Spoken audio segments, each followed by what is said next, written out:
Evening's session with Dr. Arthur Brooks. I am especially privileged to be moderating this session because this man is very unusual.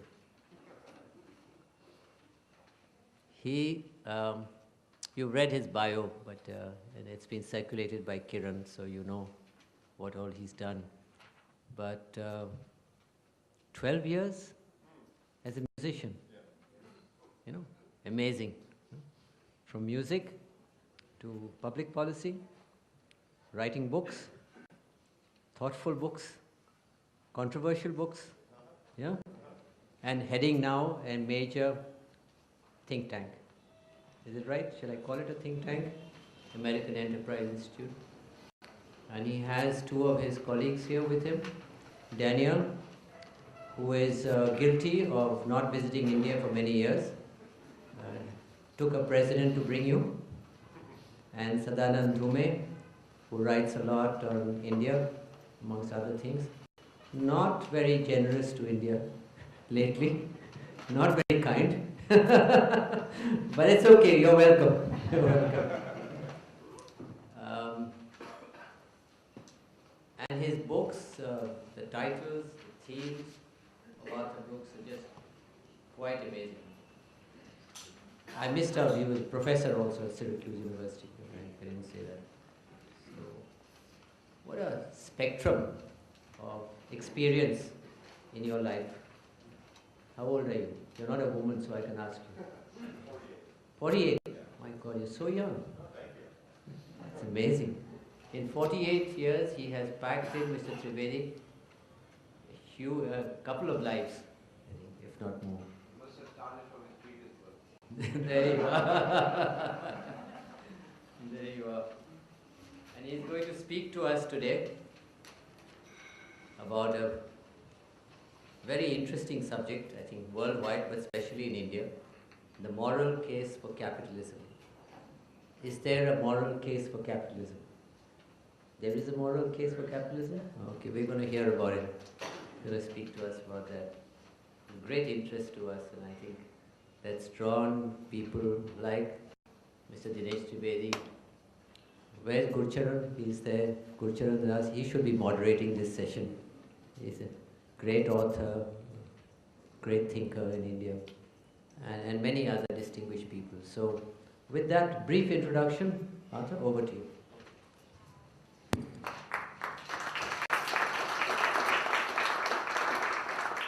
Thank you for that kind introduction, Mr. Dawson. It's an honor for me to be here. I always look forward to visiting this beautiful country, this beautiful and interesting place.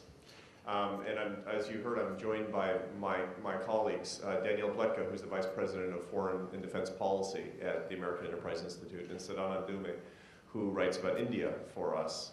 We make a practice of coming pretty often. Sadanand is here 4 or 5 times a year, and we're doing a lot of work on the India-United States relationship, the relationship that we feel will be the most important bilateral relationship in the world over the next 20 years, particularly as we face a changing situation in China, a changing situation not for the better from the Chinese perspective.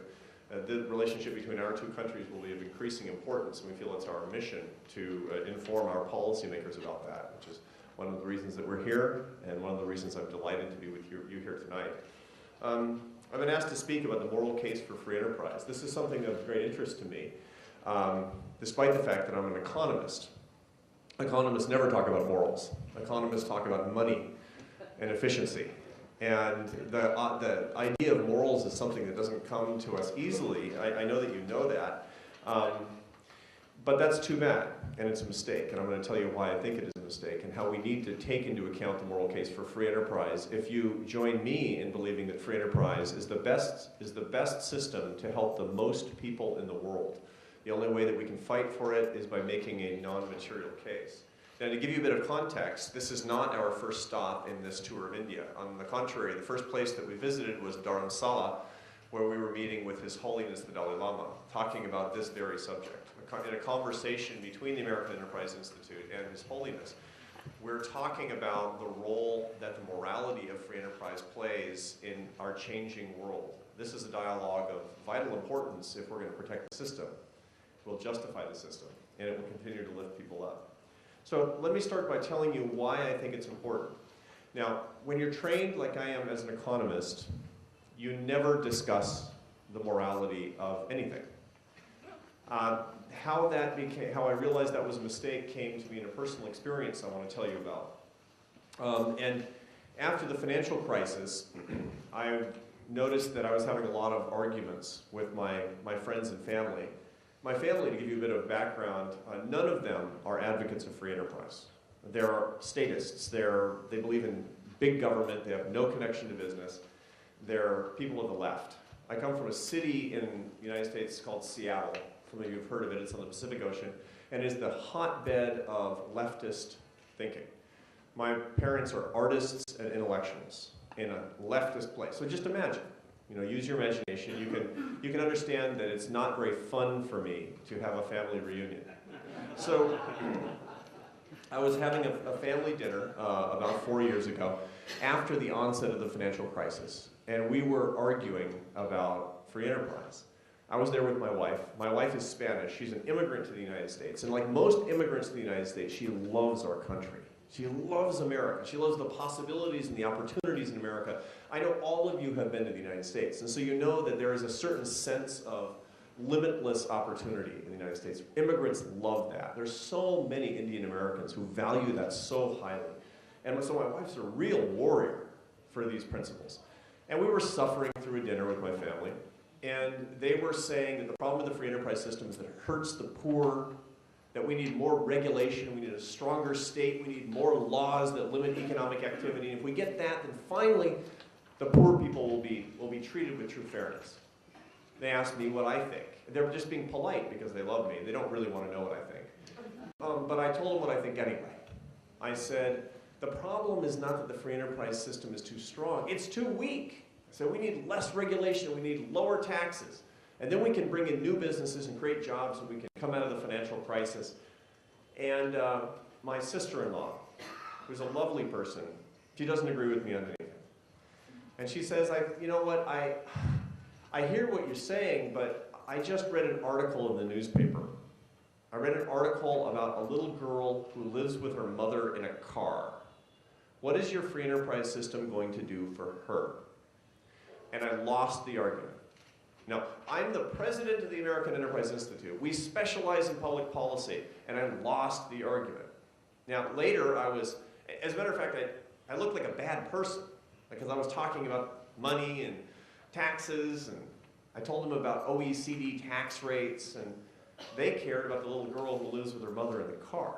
So later I was complaining to my wife. I said, I don't understand these people. These people are my family. So I don't understand these people. I've got all the facts. I have all the data. And all they have are stories. They have platitudes and anecdotes. How come I lose that argument? And my wife said, because you deserve to lose the argument. I said, well, what do you mean? She said, why don't you start talking about people? Why do you keep talking about money? What's more important to you, money or people? And I said, well, people, obviously. She said, then start talking about how free enterprise helps people. Then you'll deserve to win the argument. Now, what did I learn from that? I learned that I was arguing everything wrong. The truth of the matter is that I'm in the free enterprise business because I want to help more people. I'm in the free enterprise business because I grew up with a lot of poor people in the United States. Now, not poverty like you have in the developing world, but people who are relatively deprived in the United States, and I want to help them. I don't care about rich people. I don't care about lowering taxes on rich people. I care about lifting people up. So that's what I need to talk about. That's the moral case that we have to make. Does free enterprise help people to lift themselves up and build their lives? Does it help poor people to stop being deprived? Or doesn't it? And if it does, that's what we needed to talk about. And that's what I'm going to talk about here tonight.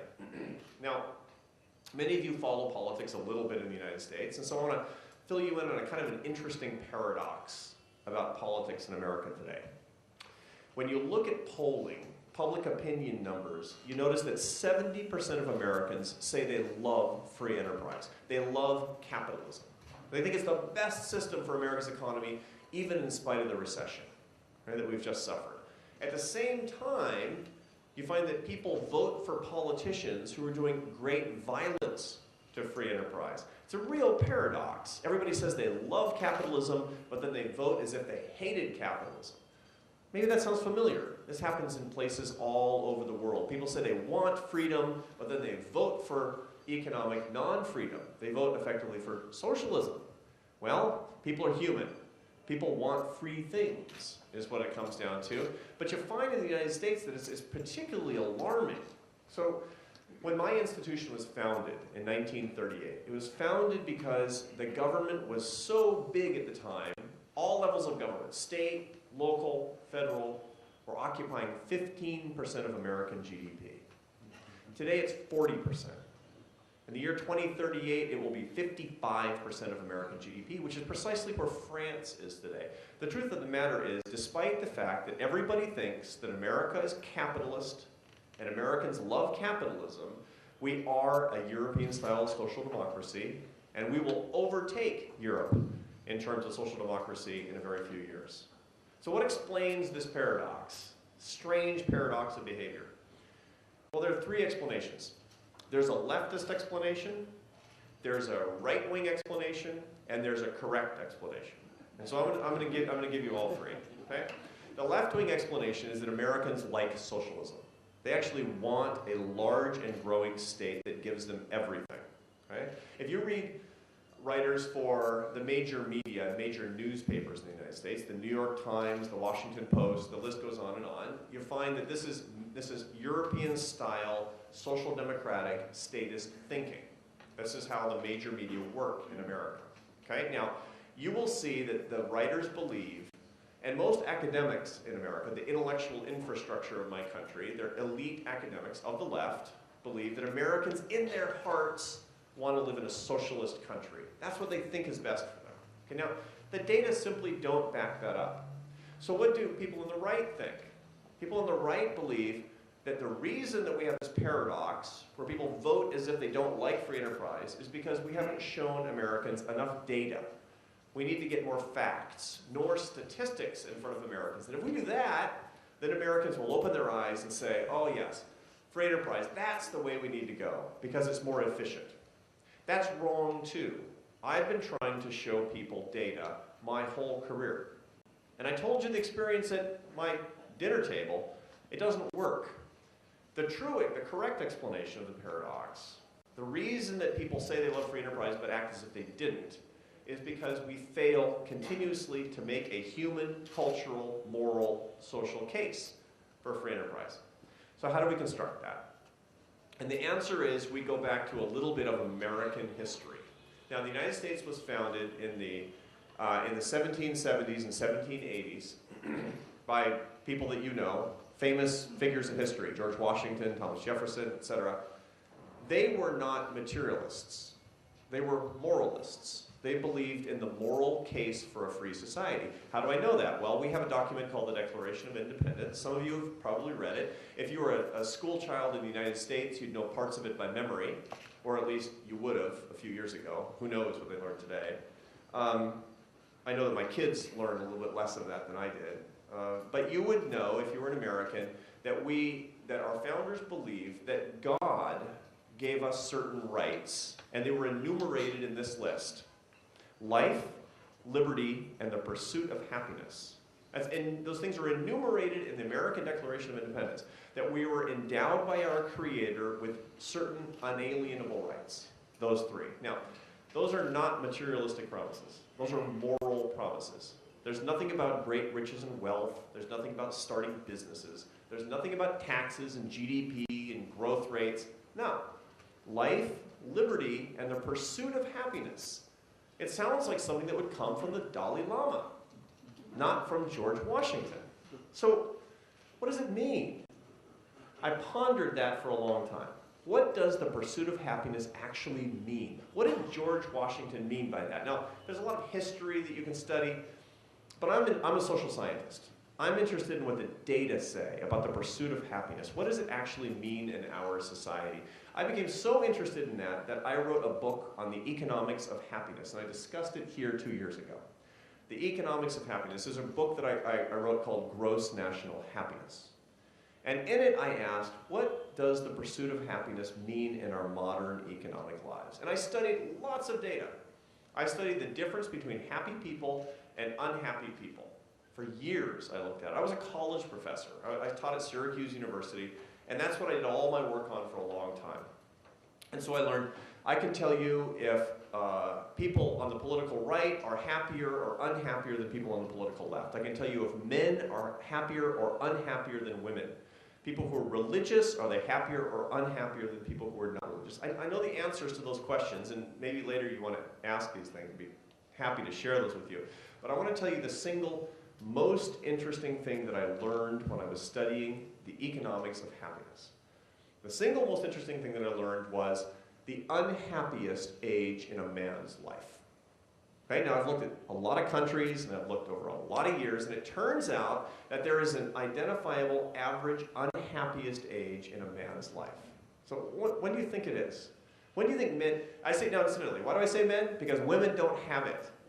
Women are happier than men over their whole lives, and they don't fluctuate very much from year to year. Men are less mentally stable than women, is what we find. I'm sorry to tell you this, but the data are the data. So I'm true to my science. So what is the average unhappiest age in a man's life? What do you suppose it is? Around 30s. Okay. 50. Ooh, 45. Spot on. We have a winner. We have a winner. It is 45. It's 45. We've seen this in Western Europe. I don't have data on India for this, although I'd like to. But for the United States, for years and years and years, 45 is when men are unhappy. Now, so how many of you, incidentally, how many men here are under 45? How many of you are under 45? Younger than 45? Okay, you're going down right now. So, what's going on at the age of 45? I asked a couple of colleagues who are psychologists, and they always give you family explanations. So when something in family life is happening, basically, that's when your wife figures out that you're boring. Because you're 45 years old, that's when it turns out marriages become less happy, and you have teenagers in the home, and all these types of things. But when I looked at the data, as opposed to simply supposing these things, I found the real answer. Economists have the real answer. I know why. And basically it's this. The numbers are driven by about half of men. And here's the experience they have that leads half of men to be really unhappy in their mid-40s. Life for men, I'm talking mostly to you women, because men know this already. Life for men is like being on a superhighway. If you want to do well when you're in your 20s and 30s, you just touch the gas pedal on your car, the accelerator, and you go faster. You make more money, you become more famous, you get more power, you get more responsibility, and not coincidentally, you actually get happier. But what happens to about half of the men around their mid-40s is they wake up and they say, I think I'm on the wrong road. I think I took the wrong superhighway. I want to be over there doing something I like more, but I can't go over there now because I can't turn around. Turns out you can go the other direction in India. You can't in the United States. The metaphor is more difficult here, I realize. So what's on the other road? Well, something where you don't have to make a lot of money, something where you can do something you truly love, something where your skills and your passions meet, and you don't have to pay a large mortgage for your house, perhaps. A lot of men go through a real crisis about being on the wrong road. Now, you heard from Mr. Doss that I changed careers. I changed careers dramatically, radically, because it turns out I found I was on the wrong road really early. Before I was in my 20s, my late 20s. And it was kind of an interesting experience, an unusual experience. I left university after 1 year. Okay, I dropped out of college. It wasn't exactly voluntary.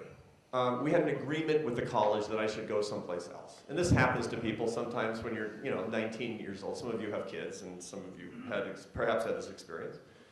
And I decided to become a musician. So I started traveling. I came here when I was 20 on a concert tour. to India. It was my first experience in India. Very interesting, I have to say. I loved it. Still do love it. And I traveled all over the place, and I did this for 12 years. And by the time I was in my late 20s, I was starting to figure out that this was the wrong road for me. I was in the Barcelona Symphony at this point, playing in the orchestra in Barcelona. I thought, this isn't what I want to do. So I called my father. And my father, I said, I have big news. I'm going to leave music. I'm going to get on a different road. I'm going to go back to college and I'm going to study. Maybe I'll become an economist. Maybe I'll get a PhD. And my father said, you can't do that. So why not? He says, because you started a family already. You can't just quit. That's irresponsible. He says, why do you want to do that? And I was ready with an answer. I said, because I'm not happy. And he waited for a while, and he finally said, so what do you think makes you so special? Good question, isn't it? That you ask your kids. I didn't have an answer for that, but the truth of the matter is I made the right decision at that point because I'm happy now. I'm doing what my skills and my passions are now, but not everybody figures that out. A lot of people make it to their mid-40s and they say, boy, oh boy, it's too late. So here's the question that I have as an economist. What is down the right road for people? It's not money, got the data. It's not fame, it's not power, it's not material things. It's something that we call, at the American Enterprise Institute, earned success. Now, that sounds like something about money, but it's not. Success simply means creating value with your life and creating value in the lives of other people. It means serving others with compassion and doing it in a way that serves your unique talents and abilities. Most of you know what I'm talking about. It can mean doing something in business. It can mean doing something in government. It can mean doing something to raise your children or being a great artist or teaching others or being a spiritual leader and developing your inner self.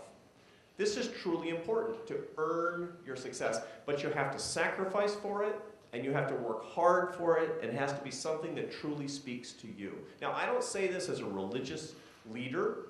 I'm a religious person, but I'm not a religious leader. I'm not a philosopher. I'm not a theologian.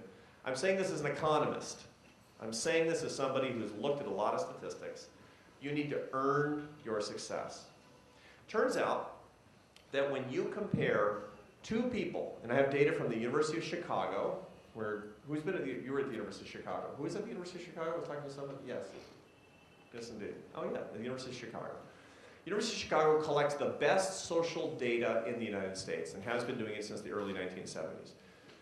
They show that if you take two people who are the same in every way, same age, race, religion, grew up in the same town, same level of education, and they both feel that they have earned their success in life, no matter what they do for a living. Even if one person earns 8 times as much money as the second, those two people will be equally likely to say they are very happy about their lives. Earned success is the secret to a happy life. That's what it comes down to. So here's my question. What leads to earned success? Is it big government? Is it somebody telling you exactly what to do? The answer is no. It is being able to match your skills with your passions. It's living in an economy where what you're good at can be prized and you can do what you want and you need to do. It's a kind of economy that rewards your hard work and merit. It's the kind of economy and country and culture that says, are you an entrepreneur? Are you doing something that creates value? That's great. You deserve to be happy. Now, not every country in the world is like that. Centrally planned economies are not like that. You can't do that in Cuba. You can't do that in Vietnam. You can hardly do that in China. You can do that in capitalist countries that reward you for creating value. Now, they might not reward you with lots of money, but they can reward you by letting you do what you think creates value with your life. That's a question of human dignity. It's a human right to earn your success. Now, that's the first reason that the free enterprise system is a deeply moral one that we need to share with other people. Free enterprise, capitalism, is not an economic alternative. It's a moral imperative that allows people to live their best lives, to be fully alive. Now, I've seen the data on this. I'm completely sure it's true. But if you're like me, you might be asking yourself, that sounds great for somebody with a lot of education somebody who's brought up in a good family, somebody maybe with a little bit of money. But can poor people earn their success too, or are they stuck? You know, this is the first thing I wondered myself. Is capitalism actually good for poor people, or is it only good for rich people? You know how many times I've argued about this with my family? And when I taught at Syracuse University, every single other person there was a statist, open socialist, communists, Marxists. Their argument was capitalism only helps rich people. And I would say, no, it creates earned success. And they say it only gives earned success to people who are born smart, born to rich families, born to well-educated people. And I thought about it for a while, and there is an answer to this. There's an answer that comes right out of the data on how the world has changed. Now, I was born in 1964, and I remember the days when the world was a lot poorer than it is today. There's still a lot of poverty in the world. There's poverty in my own country, as a matter of fact. There's poverty in the neighborhood I grew up in. But there's, especially if you go to sub-Saharan Africa or even places here in India, you see real poverty, but it's not like it was in 1970. Let me give you the facts. Some of you know this already. If you compare 1970 with today, you will find that the percentage of the world's population living on $1 a day or less, this is a standard measurement of extreme poverty that's used by development economists. The world's population percentage living on $1 a day or less since 1970 has declined by 80%. 80%. There's never been an anti-poverty achievement in the history of the world like this. Is there too much poverty? Yes. Are people still dying of starvation in the world? Yes, and it's a scandal, and it's a shame, and we have to do more about it. But an 80% decline in starvation level poverty, it's incredible. It's extraordinary. Nothing like this has ever happened in the history of the world. We have to have an explanation. Is the explanation the great success of the United Nations? No.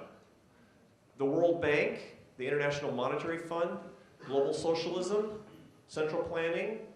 No, no, no, no, no. It is these 5 things. This is the fact.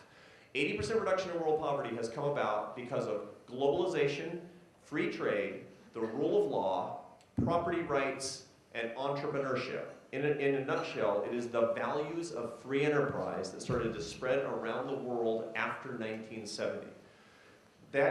These values are the reason that today you have successful entrepreneurs in this country. The liberalization that took place in 1991 here in India helped to facilitate the success of people that created millions and millions of jobs here that lifted people out of poverty. That was the free enterprise system. That was people who were finally allowed to earn their success for the first time. That is the reason that despite the fact that China remains a deeply dysfunctional totalitarian regime, they have been able to exploit the gains from trade and lifted 400 million ordinary Chinese out of poverty since 1980. These are people who are educating their children for the first time. These are people who are not going to bed hungry.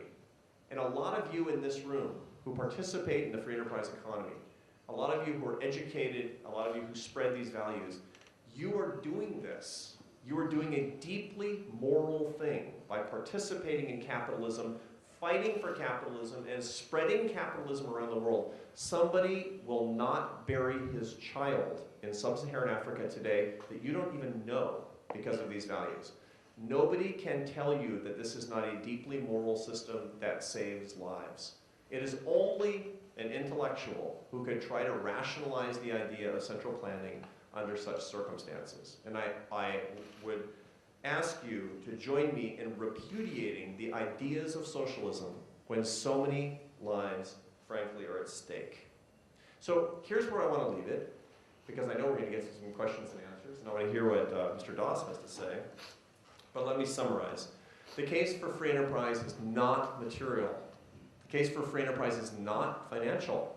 The case for free enterprise capitalism is moral. It's the only system that allows people to earn their success by the millions, by the billions. It's the only system that has lifted billions of people out of poverty in the history of the world. If we want to help people, if we want to treat the vulnerable, the least among us, with true compassion, we need more than charity, we need more than sentiments, we need more than fancy words. We need a system that fights for the poor and this is the only system that will do it. Thank you very much.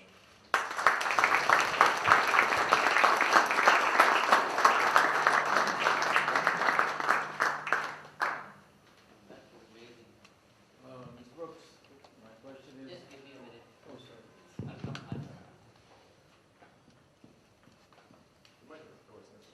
No, it's working.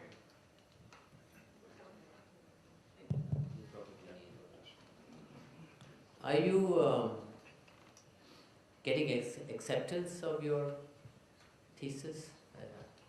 Are they, you know, going back to your story that you said about your family, is your family convinced? My family is going to require a little bit more time. It's, maybe a few more years. Hope springs eternal, as we say in the United States. But I have to say that we, at the American Enterprise Institute, as a 75-year-old institution, 200 people dedicated to the morality of these ideas. We're centrally located in Washington, D.C., and we work with members of Congress, we work with presidential candidates, we work with business leaders all day, every day. This is becoming the theme that's very important, that's actually taking hold in the United States, and that's the most gratifying thing of all. If we're going to protect the system, we need leaders who can talk this way. And that's what we're seeing more of, and I'm grateful for it. So you're getting more acceptance, but is it essentially from business or from other communities? Well, business, look, a lot of people, entrepreneurs, for example, I've never met an entrepreneur who doesn't understand in his or her heart the truth of what I'm saying. They simply need the language. They need the words. Some of you are pretty sophisticated in the subject of marketing. It's deeper than that. What we all strive for is the language of our hearts. To be able to say what you truly believe is a wonderful thing. That's what we can do. This is what we essentially offer, is to reveal, is to say, we're not teaching somebody something new. We're revealing something that people already know. And that's something that can change the conversation, and we find that in the United States it is indeed. After the financial crisis, which 2008, is general perception or general feeling that private sector, free enterprise, is responsible for this? There is a widespread belief in the United States and around the world that it is the capitalism per se, that is free enterprise, that caused the financial crisis. The truth of the matter is it was the distortion of free enterprise that caused the financial crisis. The financial crisis in the United States was caused, in a nutshell, by government policy that created a bubble in the real estate market. That bubble was exploited not by ordinary entrepreneurs, it was exploited by big businesses that had government relationships, something that we call cronyism in the United States. That's not free enterprise. That's just as bad as socialism. It's an outgrowth of statism. The truth of the matter is, if we truly believed in free enterprise, we wouldn't have had the crisis in the first place. Not enough free enterprise is the explanation for what we had now. Why do we care? We care because the people who were most hurt by the financial crisis were not people like me. They weren't people working on Wall Street and in big businesses.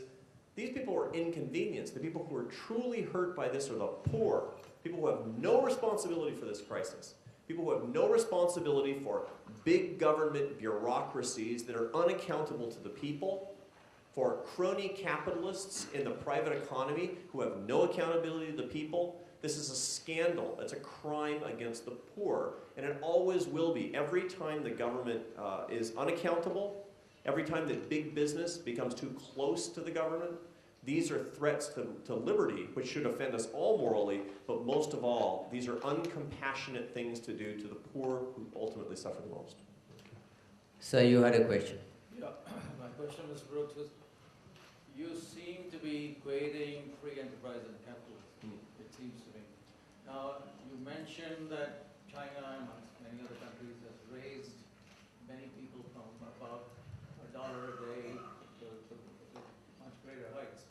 So does this mean that you're saying even the Chinese system, which could be state capitalism, is as moral, or maybe more, I don't know where you stand, as what we normally call capitalism, i.e. the American style of system? Thank you. Thank you for that question. It's an excellent question. It's one that we've thought about a lot. China has a system of managed capitalism. managed capitalism is not free enterprise. And so it's a very important distinction that you've made, and I'm pleased that you gave me the opportunity to talk about this. Moral capitalism, true free enterprise capitalism, is not the same thing as managed capitalism. Now, in China, a lot of good things have happened. A lot of people who would have been poor are not poor, but there's not real freedom. There's simply there are limits to how much you can scale that system. They're basically hitting the limits of growth. What they can actually do to help their population under the circumstances. Why? Because fundamentally the Chinese system is based on power. It's based on favors. It's based on inside relationships, and that means there's a limit on how well it can work. Simply put, you need democratic capitalism. You need a system of free enterprise that understands the limits of what government can and should do, and you need a population that demands its right and ability to earn success. When you don't have those things, then you have government bureaucrats that are making decisions for populations largely for their own benefit. That's what's going on in China, and I think all of us should recognize that while lots of good things have happened to lift a lot of people out of poverty, this is not the kind of capitalism that we want because it's suboptimal and it's generally corrupt. Good, Chairman? Arthur, capitalism is still trying to find a comfortable home in India. Although our Prime Minister last night reminded us, or yesterday at the CII meeting reminded us that now 78% of investment in India is private investment. It's quite amazing that here's a country which gives its people amazing religious freedom, amazing political freedom, but yet cannot give its people economic freedom, and that's why we get ranked 119th on the Freedom Index and 132 on the ease of doing business. And so we have to do reforms by stealth. We cannot do reforms, the reformers cannot openly say that we are reforming the economy to create competition. And so I would like you to help us, as it were, how to sell markets. The one argument I have found useful, and I'd like your opinion, is that I sometimes differentiate between being pro-market and pro-business. And I argue that pro-market means believing in competition. Competition helps lower costs, lower prices, improve quality of products, and thus helps everybody and leads to a rules-based order. Whereas crony capitalism, whereas pro-business leads to crony capitalism because that allows the government to keep economic power and dole out favors to business houses, etc. Now that seems to work, but people revert very quickly to being like your family and not accepting that. And so, here's a country that's reforming by stealth, which is actually a great democracy also. Sure. So tell me. Absolutely, we need to make a distinction between being pro-free enterprise and being pro-business. I would argue that none of us should be inherently pro-business. Why? Not because we're against business, but because business per se isn't necessarily always good. On the contrary, it can be a codependent force in statism.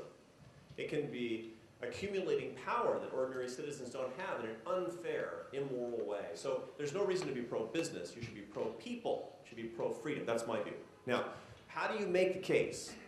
If you came to me and said, I think that you shouldn't be able to vote unless you own property, I would say that's immoral. It's unfair. It's undemocratic. It's not right. If you came to me and you said, you know what, I've decided that your religion is just too strange and we're going to make it illegal, I'd say, you can't do that. We have religious freedom as a matter of morality. I get to worship my God as a Roman Catholic just as many of you worship in other ways with your own religions. It's a matter of basic morality. Yet, when we talk about economics, when we talk about the economic system, it's just about money. It's simply a set of economic alternatives. That's what I reject. Just as we are pro-religious freedom for moral reasons and pro-political freedom for moral reasons, we need to be pro-economic freedom for moral reasons. Next time you argue about the free economy, argue that it dignifies individuals, and that is a moral thing to do. That it lifts up poor people around the world, and that's a moral thing to do. Don't talk about the money for at least 15 minutes. Go the first 15 minutes and see what happens. It's like magic. It's like magic. 3 hands, one there, and the lady here. You sir, first. Oh, shit. Come Hello. back to you. Sorry. Yeah, go ahead. Dr. Brooks, thank you so much for a very captivating lecture. I mean, in your speech, you touched a lot about happiness and how men are less happier than women. Yeah, sorry about that. Okay. I want to know, how do economists define happiness? I want to understand what's your perspective of happiness, and is that the same the way countries are ranked on the basis of an happiness index? That's a good question, and it's something that I've thought about a lot. Generally, the way social scientists look at happiness is not, are you happy right now? It's, all things considered, how happy are you with your life? It's a life satisfaction type of measure. It's pretty robust. There are a lot of MRI machine measures and special social science metrics that effectively try to see whether or not that question is an accurate way of measuring happiness, and it's pretty robust. It's a pretty healthy measure, and it works pretty well. Philosophically, there's a deeper way to go. If you read Aristotle, there's this notion that happiness is a good life well lived, which is to say, you can be completely depressed and still be happy, according to Aristotle. Perhaps that's right, but that's not what I'm talking about. I'm talking about the basic level of life satisfaction. Now, the second thing that you asked about is when we compare countries. I don't believe any comparison of countries. And the reason is because happiness is defined differently and translated differently in different languages and in different cultures. Generally speaking, there are actually three sets of studies on comparative happiness between countries. One set of studies says that the Scandinavian countries are the happiest. Okay? One set of countries says that the Latin American countries are happiest. And there's one set of studies that says that the United States is happiest. We just simply don't know. If you have that kind of variability between studies, you can't trust any of them. If you go to Germanic countries, the word happiness actually is synonymous with luck. If you go to Romantic language countries, you find that it's felicitousness. It has a kind of a random quality to it. In truth, happiness is literally defined differently in different languages, and as such, I would argue that we shouldn't compare. One of the studies I just saw showed the United States was 13th and India is 29th. What does that mean? I think it means little to nothing. So I don't think we can, I think we have to compare inside countries. You talked a lot about stories and language. So what is the language you would now use if you were confronted with the issue of the girl and her mother living in the car? What I actually start now by talking about how people are touched.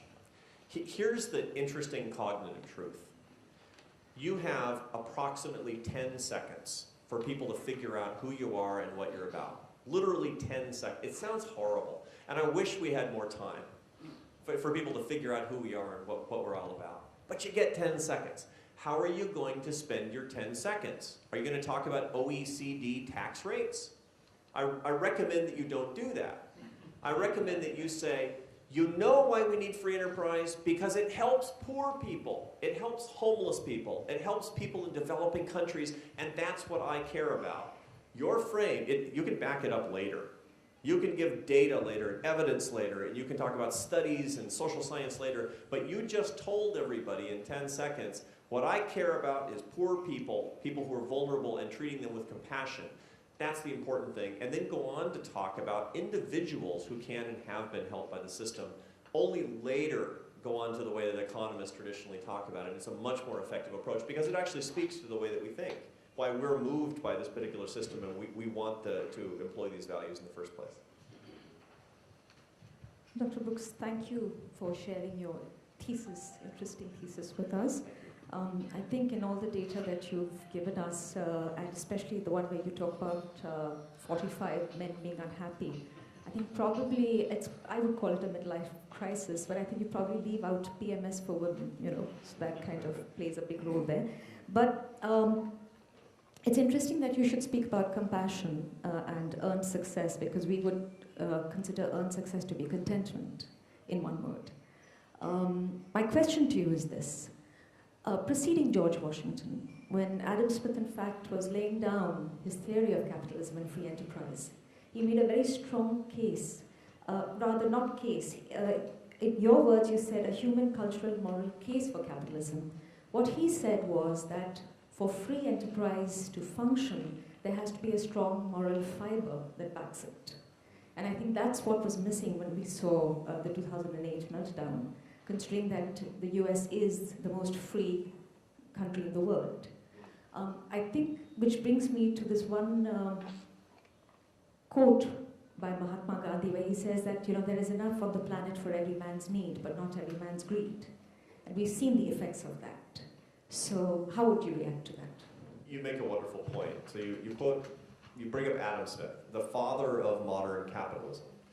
Heroic figure intellectually for all of us who are in the economics profession. In 1776, he wrote The Wealth of Nations that still exists as the towering intellectual pillar of capitalism.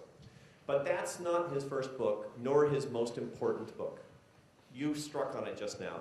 In 1759, 17 years before he published The Wealth of Nations, he wrote a book called A Theory of Moral Sentiments.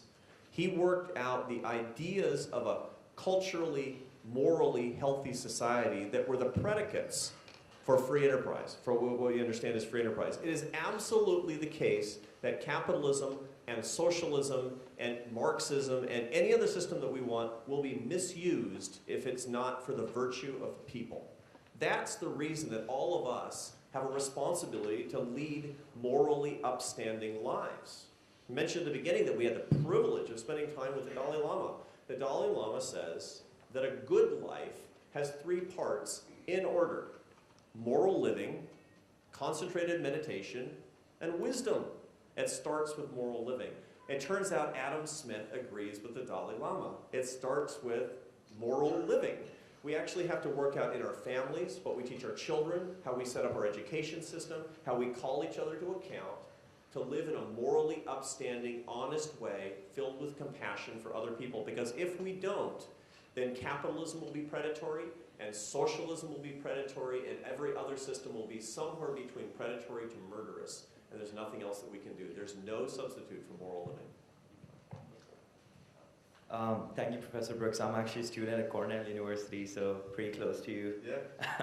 Where you give lectures, and I've been, for the last 1.5 years, I've been seeing people coming to Ithaca and, for Occupy Wall Street protests and the 99% debate going on in our college. What I was really wondering was, when you talk about creating value in life, and when you talk about, matching your skills with passion, I really want to know how that really merges with free enterprise, and how in a country like India, where, being very honest, politics does play a huge role in promoting these values, how the sentiment is actually going to get its feet down, to actually be productive in the Indian context. Right, thanks, and congratulations. Have you graduated from Cornell yet? I'm actually on a sabbatical. Uh-huh. Yeah. I took a long sabbatical. I took 10 years sabbatical. Actually, I'm just waiting for the crisis to get over. I understand. There were a lot of protests by young people in the United States against capitalism after the crisis. Now, what was going on was that there was, once again, a confusion between free enterprise and crony capitalism. The truth is, if you love free enterprise as a moral imperative, you must fight against crony capitalism. You must fight against relationships that are inappropriate between business and government. Only then can you have the integrity to say that a free society should stand on the principles of free market. So the truth is that the protesters in the United States, they got some of the concepts logically wrong, but their sentiment was absolutely right, right? That they were fighting against something that was evil and corrupt. They just mixed it up with all capitalism. Crony capitalism is not moral capitalism, it's not virtuous capitalism. So once again, how do you talk about this in any society, in any country? It's to say that free enterprise, which allows people to create value with their lives, requires a system of opportunity. Why do we need a state? Because a state can create the groundwork for opportunity in people's lives. It can create a basic safety net for the most indigent members of society. It's a legitimate thing to do.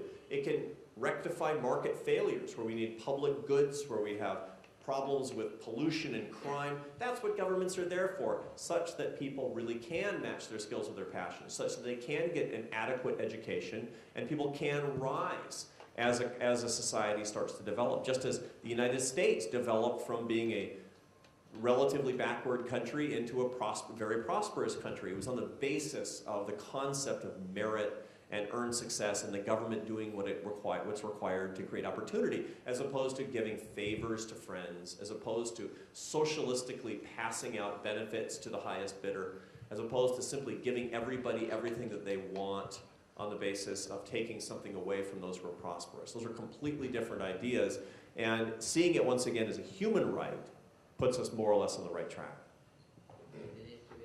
Thank you, Dr. Brooks.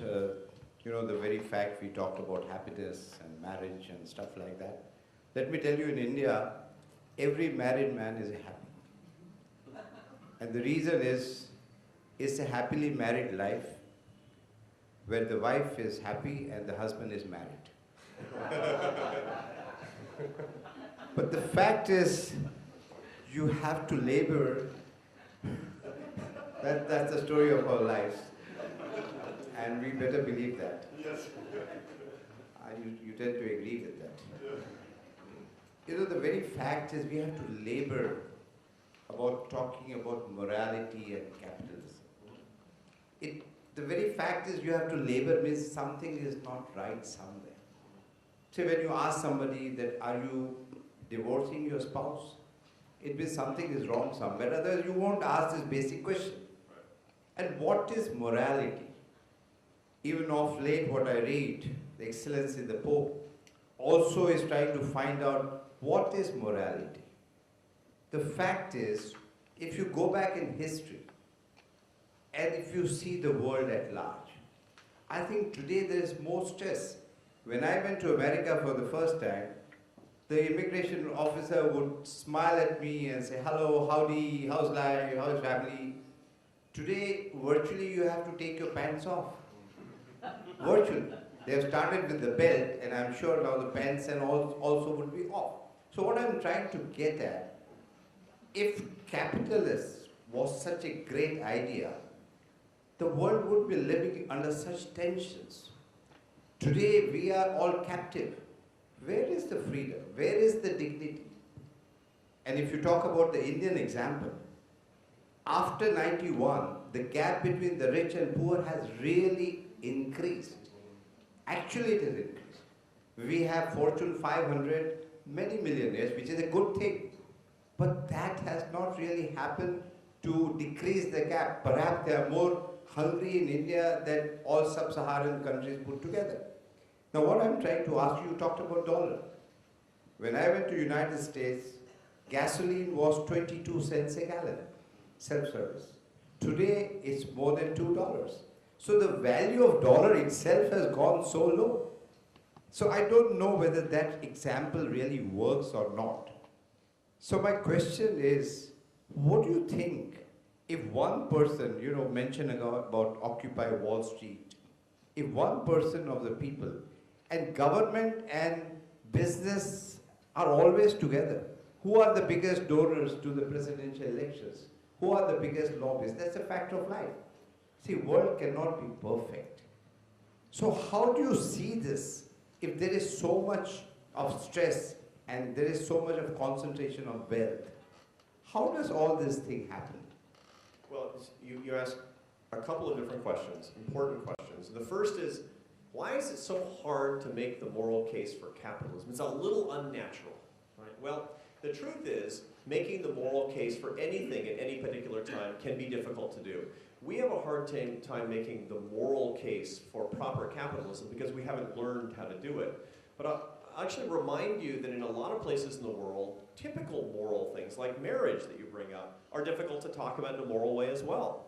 If you go to Sweden, for example, only about 20% of couples are married. The rest just live together, it turns out. And if you point out that you believe, and I bet a lot of you do believe, that that's immoral to do that, you'll be considered crazy. People will say, you can't talk about marriage as if it were moral. It's simply a social convention. If you go back to my wife's country, where I lived for a long time in Spain, and we talk about the fact that we're serious about our Catholic faith, people say that's crazy. Not very long ago, that was a basic area of morality. Morality can change a lot. It can change for the worse. It can change quickly. So what does it depend on? It depends on culture. And culture depends on leaders. That's you. That's all of us. We determine ultimately what culture is in the way that we teach our children and we teach our students and we talk on television. And a lot of you are very prominent intellectual positions. We have a responsibility to define what ultimately is moral. It's our obligation to people who are less powerful than we are to start talking morally about capitalism, become comfortable with it ourselves. Because if we do that, people will follow us. Now, will it be 1 year, 2 years, or 10 years? I don't know. But it will be our students, and it will be our children. And we need to create not just an idea, we need to create a movement around the idea of economic dignity and freedom and morality that's around these concepts. And if we do that, we'll leave a lasting legacy that we can be truly proud of in our country, in our countries. We're out of time. We'll take the last two questions. Yours? Sorry. Dr. Brooks. I'll take The dollar, Dol- the value of dollar itself is one. Yeah, we have a lot of macroeconomic problems, I absolutely agree, and they have moral connotations. Absolutely. Dr. Brooks, in general, I do support free enterprise, but I find that you, in some ways, have simplified and overstated the case by presenting it as capitalism versus socialism. And I think today, really, most people believe that you need some combination of the two. And the real issue becomes where, how much of each. Because I think you'd agree that even in the US, the US government built the interstates system, and that's helped the economy. And similarly, in India, the state has a role to play. And it's not really free enterprise versus socialism. I think that's almost passé.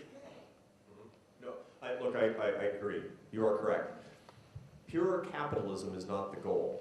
Pure capitalism is nothing more than a theory. It's a concept. And that we need a functioning government. That's why I said before, it's appropriate to try to fight the greatest indigence, to fight the greatest poverty with the means of government, to try to rectify market failures. We need an army, we need a police force, we need firefighters, we need protection against pollution. We need a lot of these things, and that's the legitimate role of the government to do that. Is that socialism? Perhaps it's more socialistic, and it gets us away from pure capitalism. The question is, where's the boundary? My view is that people need two things. They need relief when they're truly poor and needy, and they need opportunity. They don't need more than that. They don't need support all throughout their lives. Wealthy people and middle-class people don't need welfare. They don't need free things from the government. On the contrary, it makes them dependent and holds them back. So what we have to do, in my view, if we want a better life for more people, is police the boundary between relief and opportunity and a socialistic society that goes further than that and creates benefits paid for by the government that create dependency in people's lives and ultimately lowers their quality of life. Mr. Arthur, when there are data, experiences, and case studies to say not to take a particular road, why people first take that road and then change it? I mean, first, why they get unhappiness and then try to get happiness when they know this road is not to be taken? Indeed. So, your mother taught you that money doesn't buy happiness. And your religion taught you that money doesn't buy happiness. But if you're like me, you want to figure it out for yourself. It's good to have the experience. And there are lots of explanations for this. As a matter of fact, there's a whole area of study that tries to understand why people are acquisitive, why people are trying to accumulate more and more, even though they know it won't bring happiness. And there are all kinds of evolutionary biological reasons. It turns out the human brain is built. The human brain is built to acquire things, it turns out, even though you know it won't make you happy. But this is one of the beautiful mysteries of life. You know, during the 1960s, people used to say, in my country, they used to say, if it feels good, do it. That is exactly wrong. There are lots of cases where if you do what feels good, you will be unhappy. Happiness does not mean doing exactly what your brain wants you to do in every case. Any man who's left his wife to go off with another woman can tell you that doing what feels good is not the right thing to do, ultimately. And any person who pursues wealth to the exclusion of his family relationships and his friendships and his faith, anybody who does that will lead himself to misery and tell you, even though my brain told me to do it, I shouldn't have done it. And that's the reason that we need morality. That's the reason we need parents, and we need culture, and we need leaders who say, even though we feel this, it's not the right thing to do, believe us. Arthur, I'm not an economist, but... Congratulations on that. That's why this question. So from my limited understanding, the discipline originally was rooted in the study of ethics. It's only along the path that it sort of disconnected itself from, where it was earlier rooted. So economics as a discipline doesn't need to be treated differently if you're talking of and making a moral case of free enterprise. Correct. Economics as a profession was started as a branch of moral philosophy. Somehow it became a branch of mathematics along the way. Now, I appreciate the mathematics, I love mathematics, but we have to understand that fundamentally economics is nothing more than an expression of our values. The same way that we set up our families is an expression of our values. The same way that we treat our religion is an expression of our values. And that's the fundamental baseline. If you understand economics as a non-economist, as a moral philosopher, you're on the right path. My guess is that you have a better inherent understanding of economics than most economists because you haven't been troubled by studying it in school.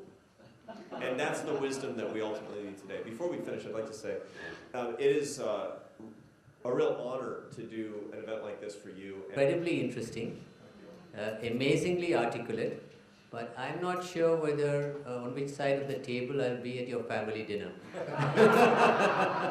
Well, you're welcome to join us. But thank you for doing this. I can see many hands up. We could still go on for a long time, but I think we have to call it, and I hope you'll come back sometime and speak to us again.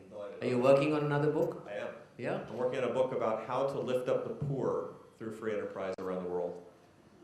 Okay, that should be very interesting too, and I'm sure controversial. I hope so. Okay. Thank you very much.